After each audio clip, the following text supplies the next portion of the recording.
Welcome to the Disney Parks Podcast with your hosts, Tony Caselnova from DisneyByTheNumbers.com and Parkhopper John from WDWParkhoppers.com. Keep your hands, arms, feet, and legs inside the podcast at all times. And get ready for the Disney Parks Podcast. Have you ever come to Orlando and you're the person that has to make all the dining plans, all the fast passes, get all the tickets? Well, we have a service that can help you do this. This is the best service. They are themeparkconcierge.com. You can call them up at 407-257-9973. Tell them your plans. They'll send you a little profile, get some information about you and your traveling party, what you want to do, what you don't want to do. And then they can set up a custom plan for you. And they'll take you around the parks. They'll make the dining plans. They'll get the fast passes. They'll take you to Walt Disney World. They'll take you to Universal. They'll take you to Busch Gardens, to SeaWorld, to Legoland, to all of those places, and they will do all of the work for you.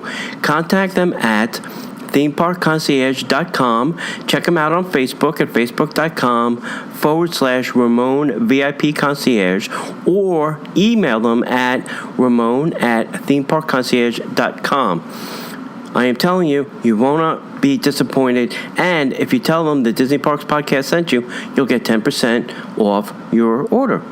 Hello, everybody, and welcome to the Disney Parks Podcast. We have a tremendous guest with us tonight. The not-so-evil stepmother, a.k.a. Trisha Daab, is the proud mom / bonus mom of 5 incredible Disney-loving kids. Now, her first book, A Not-So-Evil Stepmother in the Most Magical Place on Earth, is incredible, and we're going to talk about that. Plus, we've heard rumors of a second book. It may or may not have to do with food. We're going to get into that maybe a little bit in just a few moments. But welcome to the show, Trisha Daab, everybody. Thank you. Very excited to be here. Fantastic. Trisha, we'd like to ask everybody, how did your Disney journey begin? How did you become a Disney junkie? It seems like you've made quite a few trips.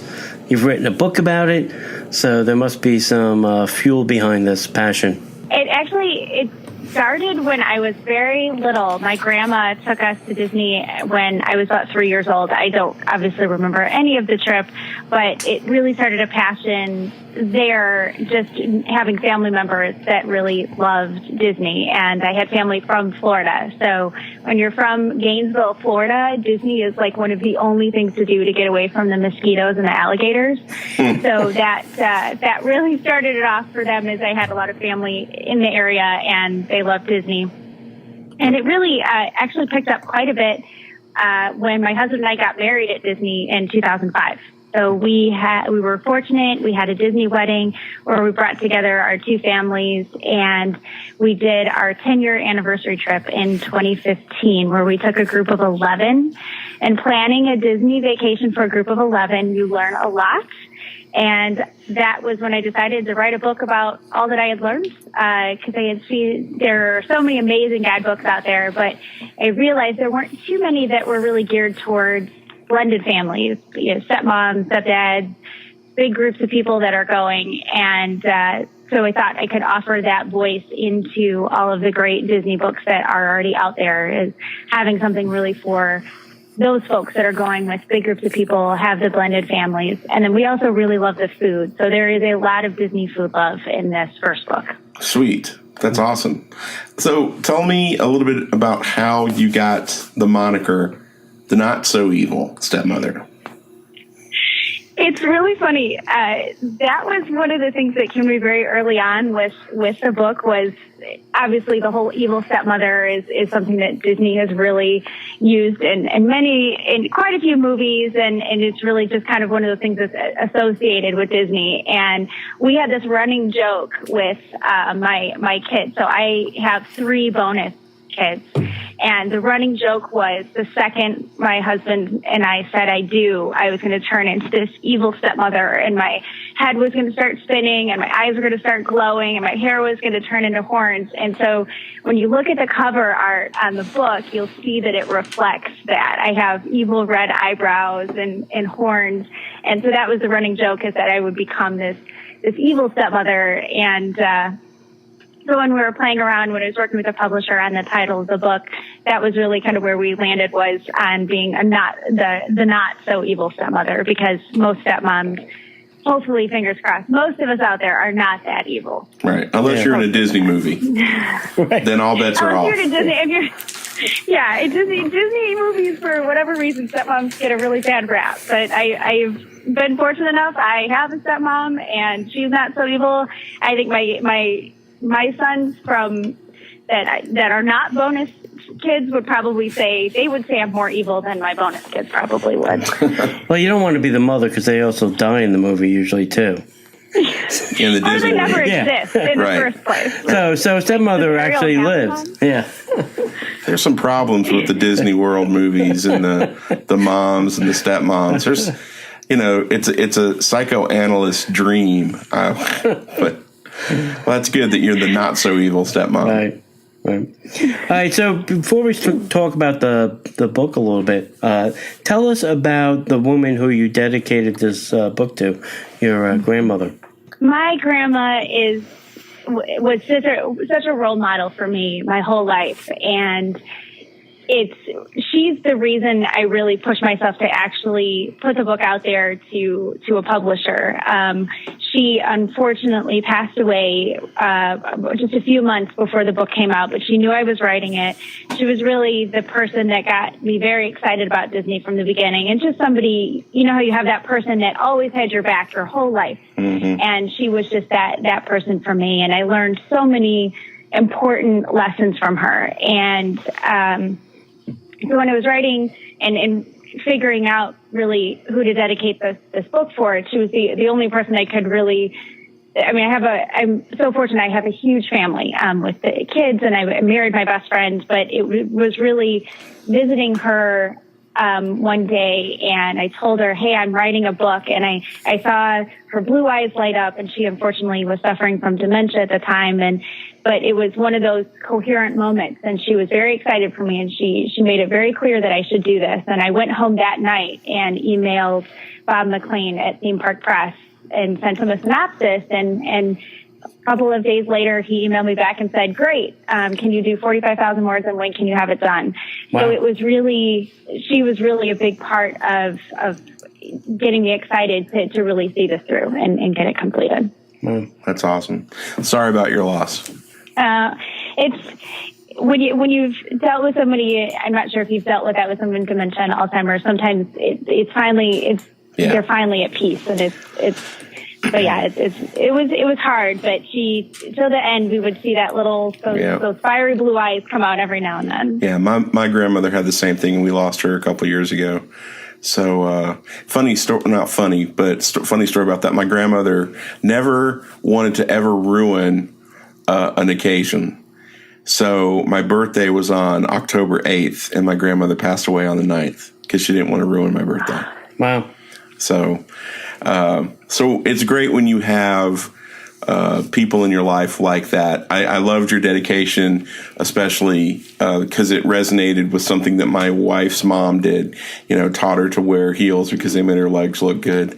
That resonated with me. I thought that was classic. That was just such a good line because it reminded me of my mother-in-law. So I thought that was kind of neat. Yeah, my grandma was so funny when we did a video dedication for her at the funeral, and we're kind of getting off on a sadder tangent here, but I found all these amazing pictures of her from the 50s, and just I love that style with the A-line dresses, and she always had these fabulous heels on and just always looked very polished, and it was really neat to see a lot of those pictures, going back and finding those. And I also found, when I was working on this, pictures from one of the first trips to Disney. I remember when I was 10 and I had this amazing 90s malt hair, and we have a picture with Chewbacca, and you can't tell the difference between my hair and Chewie's fur. It is classic. That's awesome.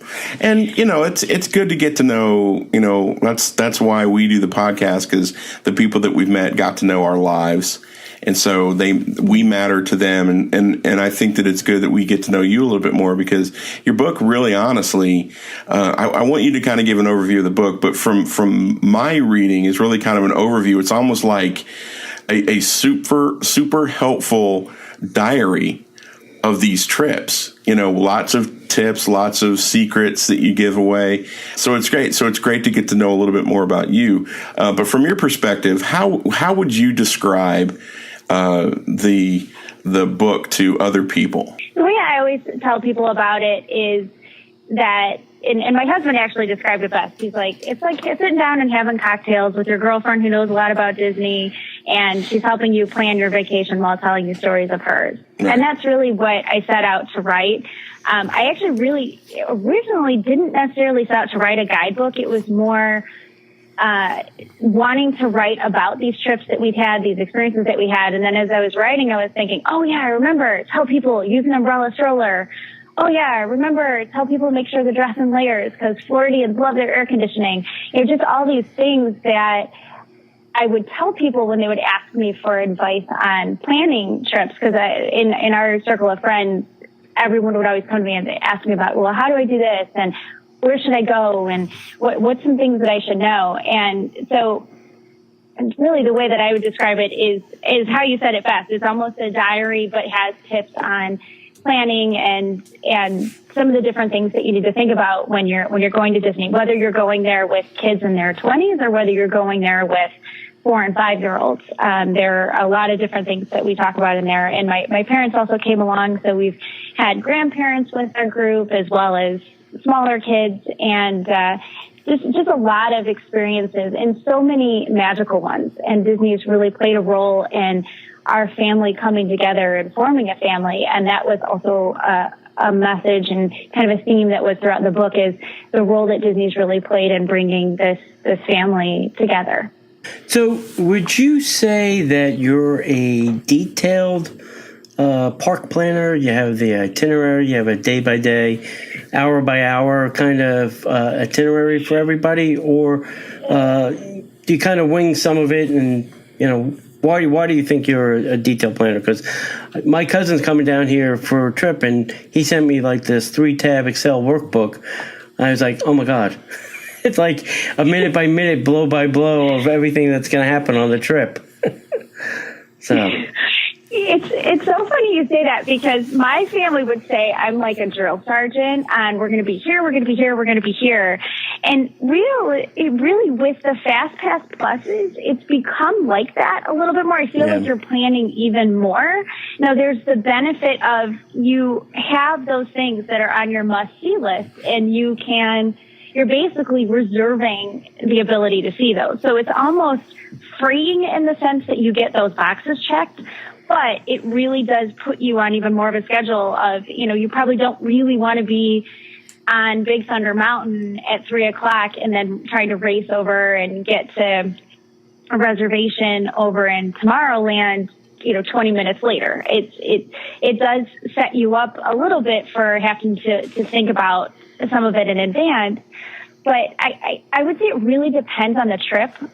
When we went with a group of 11, when you've got 11, you have to plan. There is no way to get 11 people in to be our guests without serious commitment to a plan and serious commitment to getting that reservation.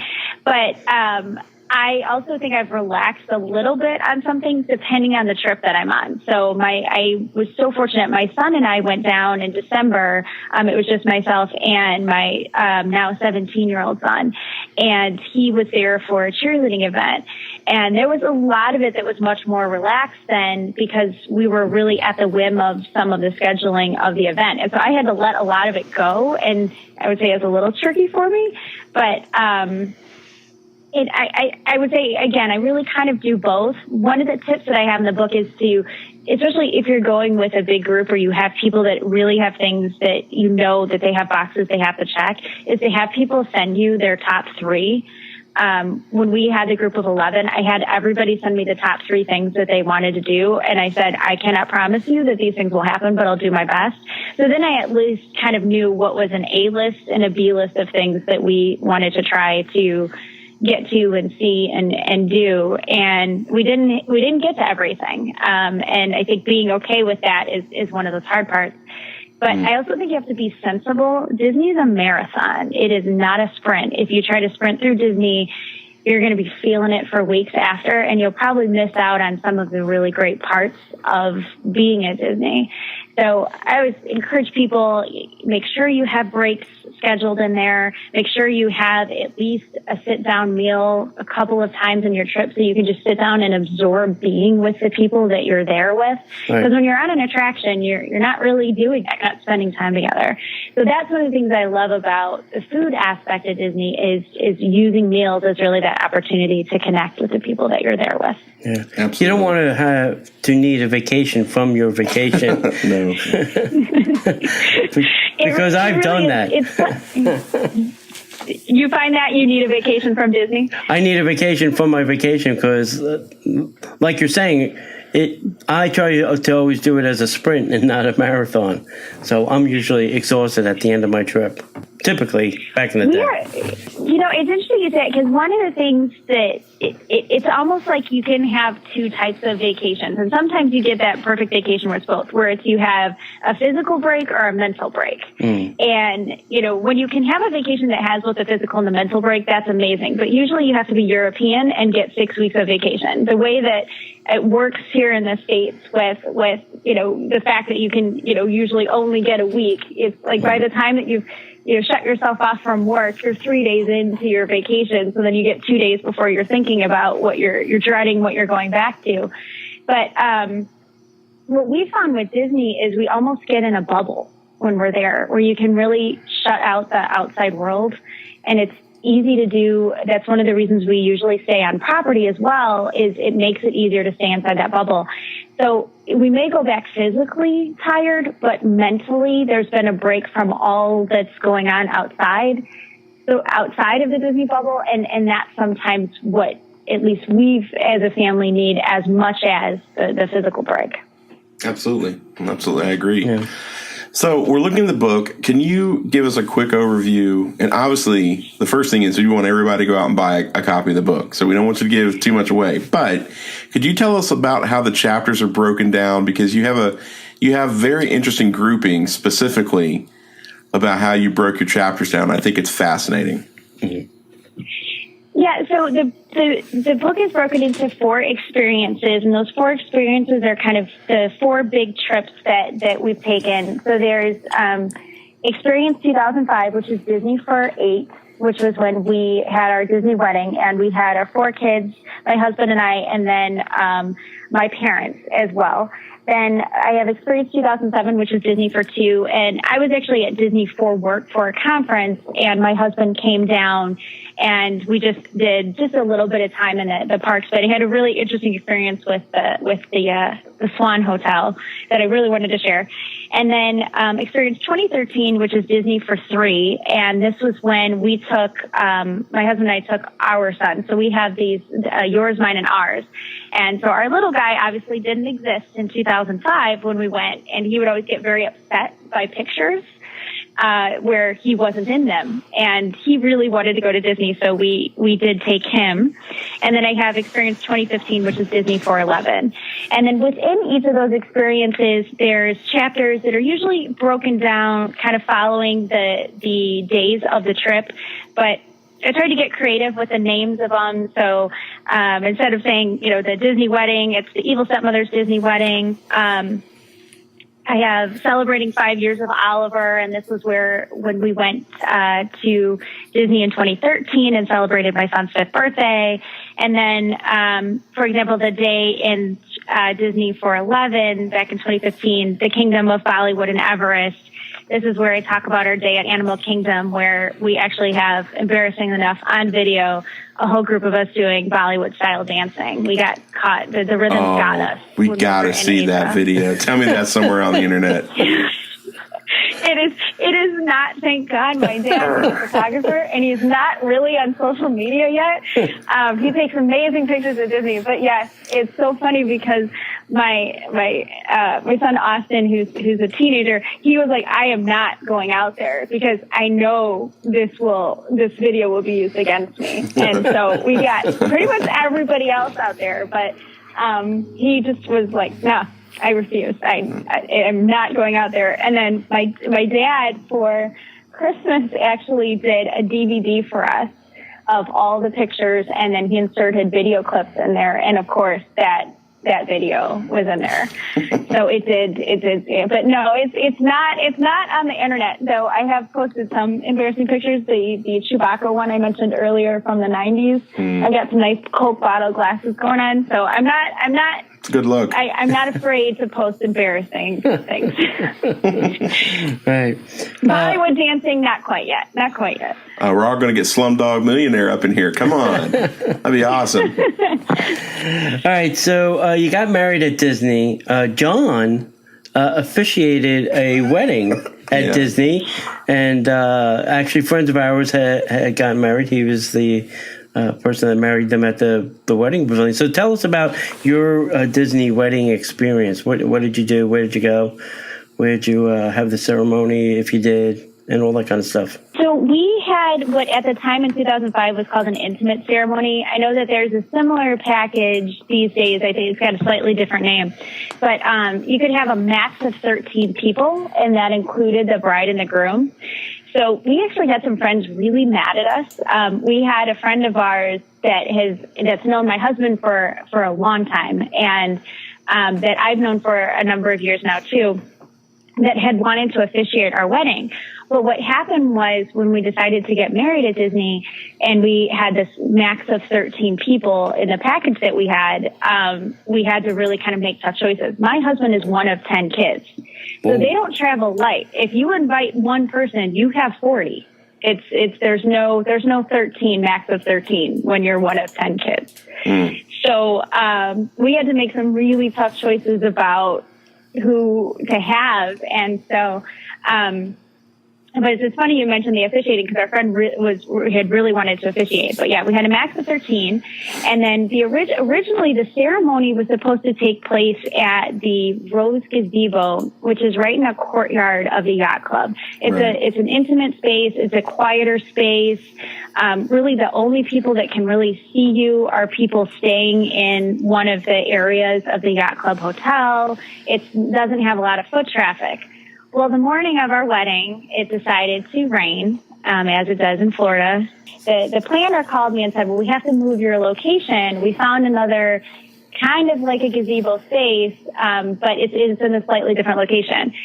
And so we had all this buildup on like, all these people were so mad that they couldn't come and see. Well, the place that we got married was right at the edge of where Beach Club and Yacht Club come together. There's it's almost like a porch space, and it's right by the pool for Beach Club, which, as you both probably know, very popular space. It's also on the walkway as you're coming off the boat when you're coming from Yacht Club Beach Club. So not only did we not far exceed the 13 people watching our wedding, we had like a line of people that, are standing there in their shorts and their cargo shorts and their sandals and socks that had just come back from the parks that were like cheering us on as we were getting married because we were in this incredibly public space. So that was where the ceremony was, and it ended up being really fun. It was kind of a blast. We just really didn't realize they were there until we kissed and we had this huge applause and we were like, wait, what? And there's this what happened? Of people, just strangers. That's awesome. Yeah. But no, it was a nice ceremony. It was a nice area. One of the upgrades that we did that we were really happy about is we got the photojournalistic style photography. So they did both portrait and the photojournalistic style. And some of those pictures, the prep trying to get 8 people, 4 of them kids, to cooperate in a photo.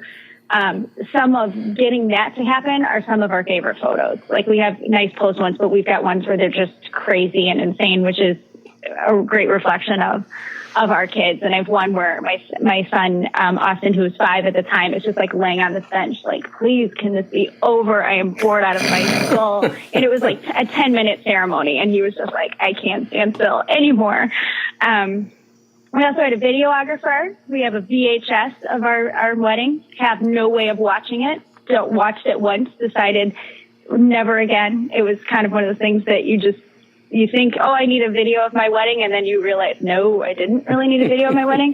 But now, we have this VHS tape and no way of watching it at all. We have no VHS recorder. So that was the getting married at Walt Disney World, and you've talked about this earlier, 11 people at Disney. Seems like kind of a large group.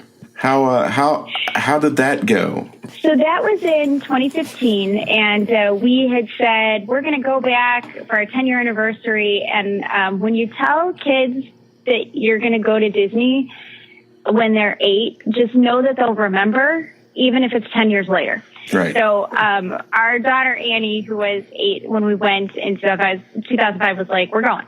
You said it's 10 years later. It's 10 years later. We're going." And so that started the planning for a group of 11.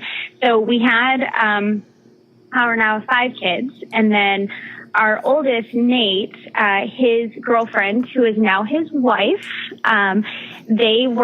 she was with us, and then our daughter Annie, who's in college, her boyfriend came with us as well, and then my parents. So we had 11 of us. My parents smartly stay at a different resort than us so that they get a break, which is nice for them and I think is necessary. Yep. They love Coronado Springs. That's where they stayed. We actually stayed at Kidani Village, and a 2-bedroom villa. So we had 9 of us in the villa. Wow.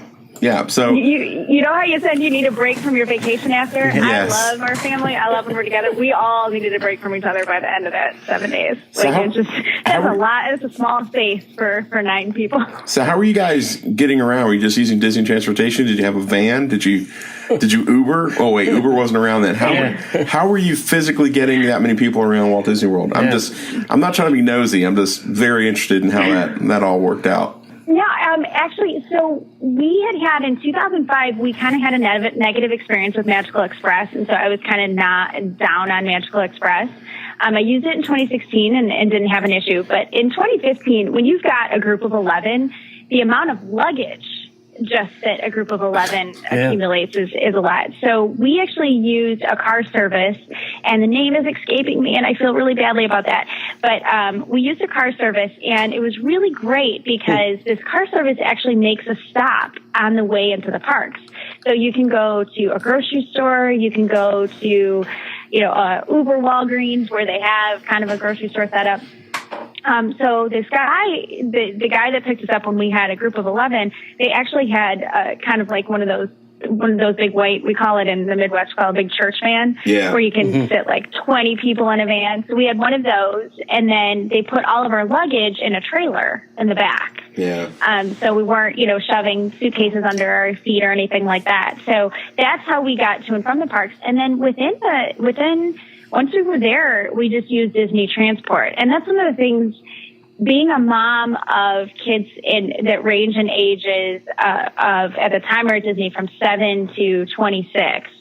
What's so great about Disney is the majority of those kids, you can be confident and feel good about them going off and getting to do some things on their own. They're getting to stress their own independence, and they're safe. They can get on a bus. They'll be safe on that bus. They can go in the park. They'll be safe getting in the park. It's almost like there's, chaperones in the form of the cast members all over the place. And especially now with the magic bands, it's more the parents getting lost than the kids. So it's really nice it's a great vacation for us because the kids most of them can go off on their own. Now, obviously, our 7-year-olds, that's not the case, but the teenagers really, it's safe, completely safe to let them go off on their own. And exploring is safe. It's not like they can really get that lost. If you don't even have that concern of, where are you? I don't know. Get a map. Can you see the castle? Yeah. Do you see a gigantic tree? Yeah. It's more like my parents are more likely to where are we? I don't know where you are. I don't know. But yeah, so yeah, and we got everybody on Disney Transport. Most of the time we were able to make it on buses together. One of the great parts about Kidani is that they have their own bus stop. So most of the time you're not sharing with Animal Kingdom Lodge. I know some of the villa resorts, you have that where you might have to sit for a couple bus rounds because the buses are too full. With Kidani, that we never had that issue. Yeah. Wow. So my question is 11 people. How do you get a dining reservation, or where do you go to eat? Because I could barely get a dining reservation for 6, never mind 11. It's funny.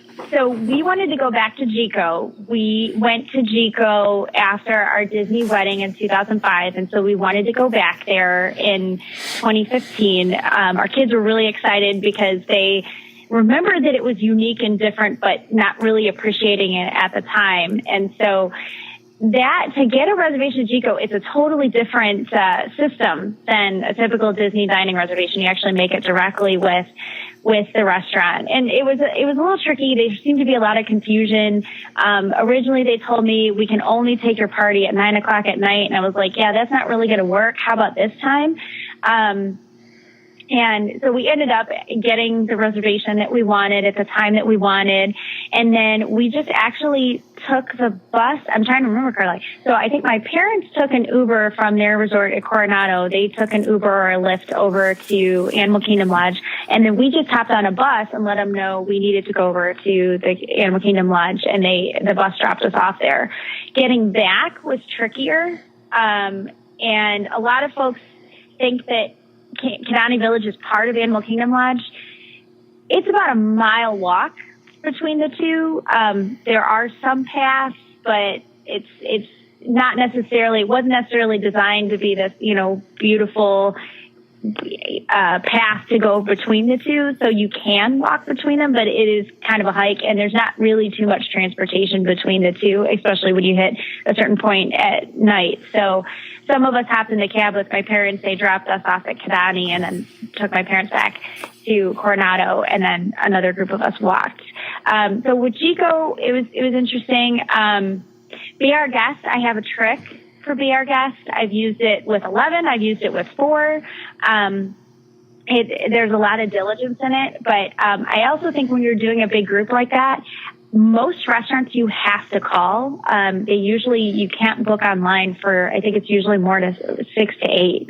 So I just called Disney Dining and walked it through with the dining person that I was working with. And I typically try to call Disney Dining regardless of the trip, just to see if they have any suggestions, if there's something new. So that helped a lot with having a really good person that answered the phone when I called a couple of different times. And then Be Our Guest, I got really lucky and got a reservation for lunch for 5. Somebody must have just canceled. And then I literally went probably 2 or 3 times a day for months and tried to get a reservation for 6. And then would try for a reservation of 5. And then try a reservation of 4, 3, 2, all the way down to 1. I ended up to get 11 and to Be Our Guest for lunch, I ended up 6 or 7 different dining reservations. Wow. A lot of them for a group of 1 or 2. And I called Disney Dining and kind of said, this is the situation. Can we consolidate this? And they said, nope, not without losing all of them.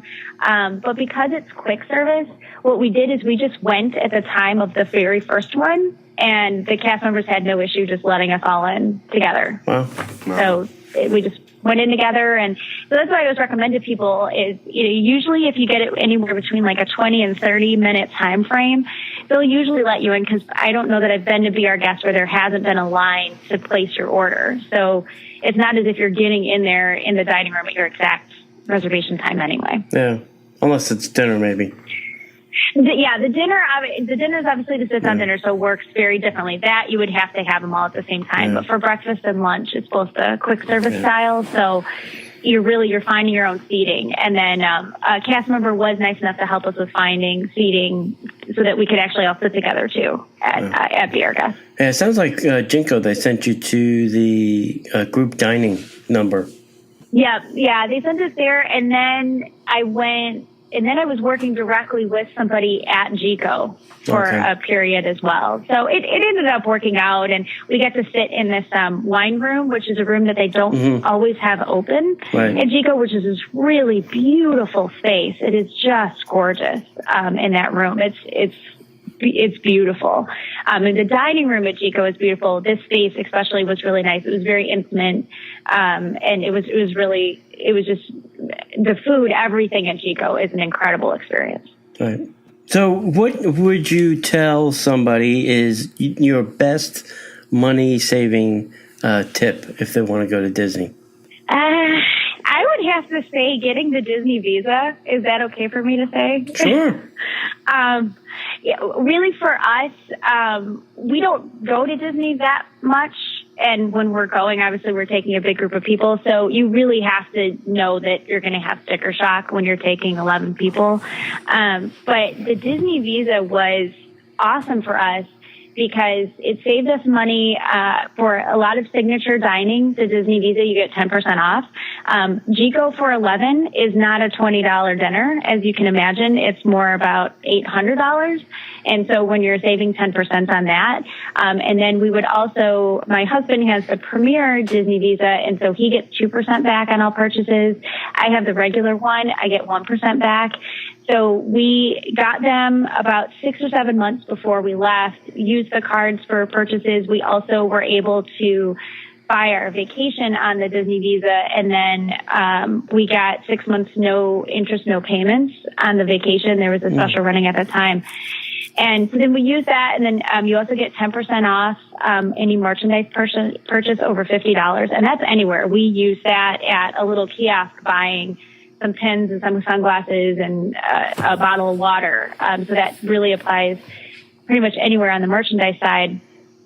And then because we had used it in advance, we also went with rewards redemption cards, which are basically like gift cards. You can use them anywhere in Disney, anywhere in Disney World. You can use them at the Disney store.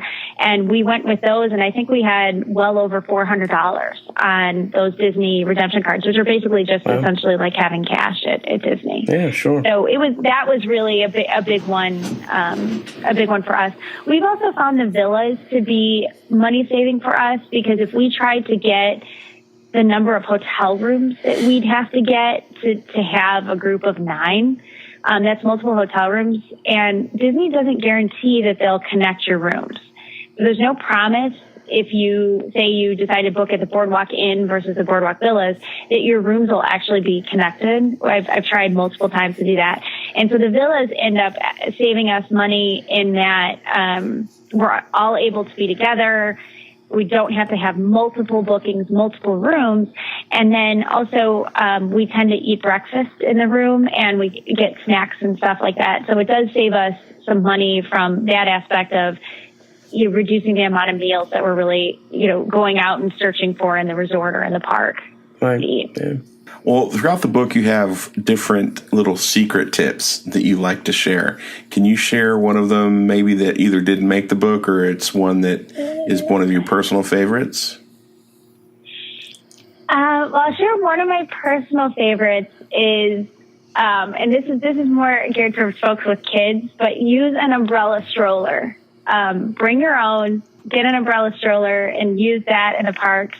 I'm sure you both have been to the parks enough. You've seen the people with the gigantic Cadillac strollers. Oh yeah, that they're just huge, and you'll see them trying to get on the monorail with it, and then or even just trying to close it up. Like I've seen dads get left behind trying to close up the stroller quickly before getting on the monorail. If your kid is usually like 5 months and older, they can hold their head up in an umbrella stroller. So that's one. And we used one of those when we went with Oliver in 2013, and it was great because you never realize. I know some people rent strollers at the parks as well. You don't realize how heavy your 4-year-old is until you're carrying them from the exit of Magic Kingdom to a bus stop. Oh, yeah. That is a heavy kid. They're asleep because I don't know, most kids are asleep by the time they live in Magic. Most parents would love to be asleep.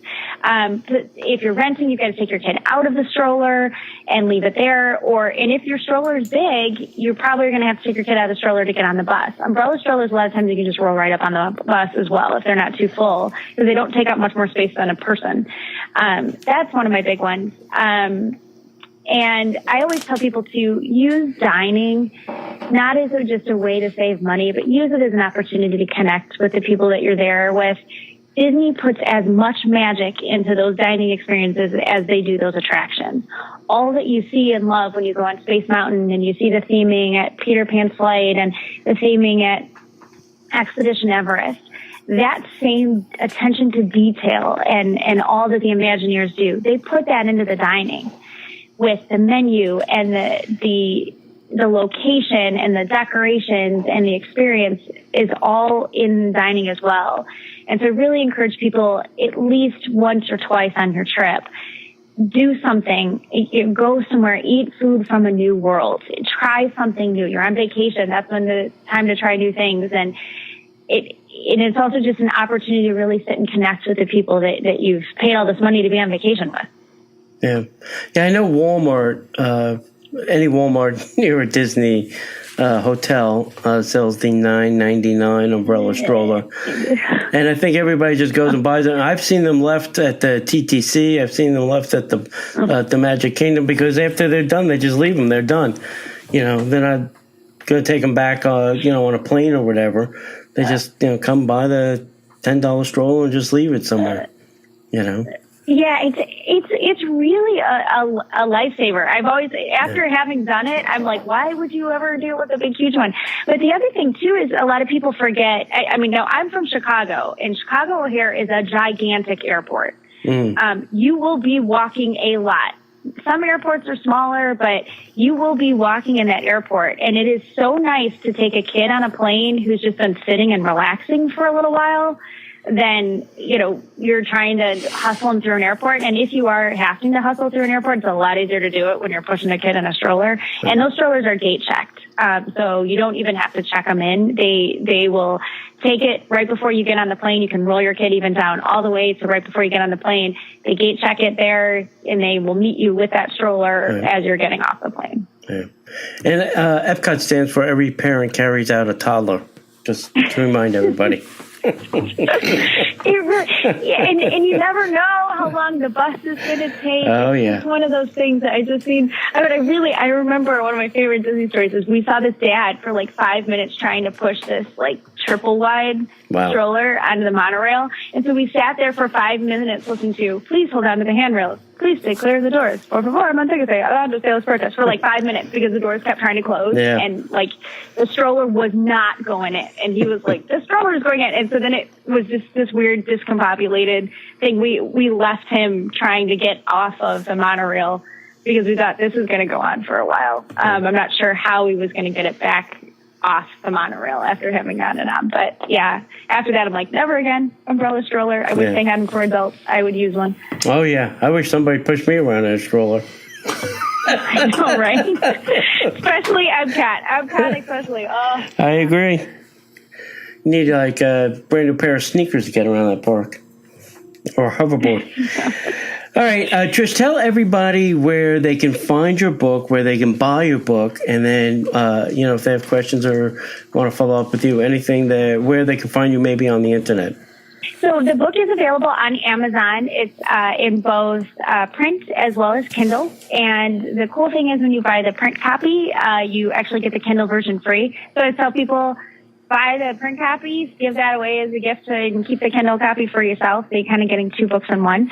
It's called The Not So Evil Stepmother in the Most Magical Place on Earth, and it's planning your Walt Disney World family vacation. And again, you can find it on Amazon in both versions.